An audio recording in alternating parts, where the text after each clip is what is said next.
This is our recent trip along what's known as the Brooklyn Mine Trail to visit the Carlisle Mine, the Goldenrod Mine, and other attractions along the way. And here we are airing down our tires in anticipation for a fairly difficult road ahead. This is the side road out to the Carlisle Mine. You can see it was a gorgeous day. The sun was shining, very beautiful blue skies. And the road out to the Carlisle Mine was not too difficult, but provided a little bit of a challenge for our vehicles. And you'll see my buddy Mikey here utilizing his four-wheel drive system along this trail to the Carlisle Mine.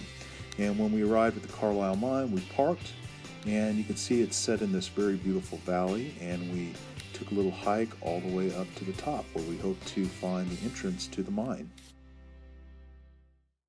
It was a pretty good hike up to the top of the mine where the mine shaft went into the side of the mountain. And about halfway up, we stopped and saw these old concrete structures from the old mining works, which have since deteriorated. You can see the views, of course, were gorgeous from the top.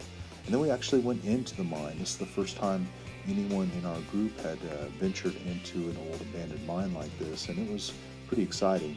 We went about 150, maybe 200 feet down the mine. We saw some really amazing vertical shafts and some timbers holding up the mine from collapse. And then we came across some really amazing caverns that extended maybe 20, 30 feet up and around us. It was quite an exciting adventure.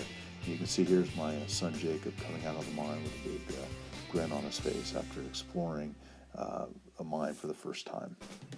After leaving Carlisle Mine, we continued up Doberman Mountain Road, which was a very difficult trail. It took us about 3 hours to travel a mile, and we had to pile up rocks to repair the road along the way. And at the top, we arrived at Supply Mine Camp, which was located on this beautiful bluff. And then we took a side road out to the Goldenrod Mine, where you can see some of the old wooden structures still remained from the old mine. After leaving the Goldenrod Mine, we found the trails to be much easier going than we had originally encountered along Doberman Mountain. There were a couple difficult spots here and there, but for the most part, the rest of the trip was fairly easy going.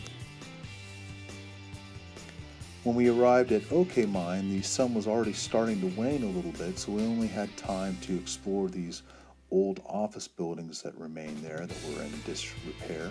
And then we took the last little bit of the trail out towards the border of Joshua Tree, where we took a little stop right as the sun was going down, and we were able to look out over the valley. We took some nice photos in this area of the sun going down and looking out over the valley towards Joshua Tree. And here we are ending our trip right as the sun's going down after a very long day in the Old Dale Mining District.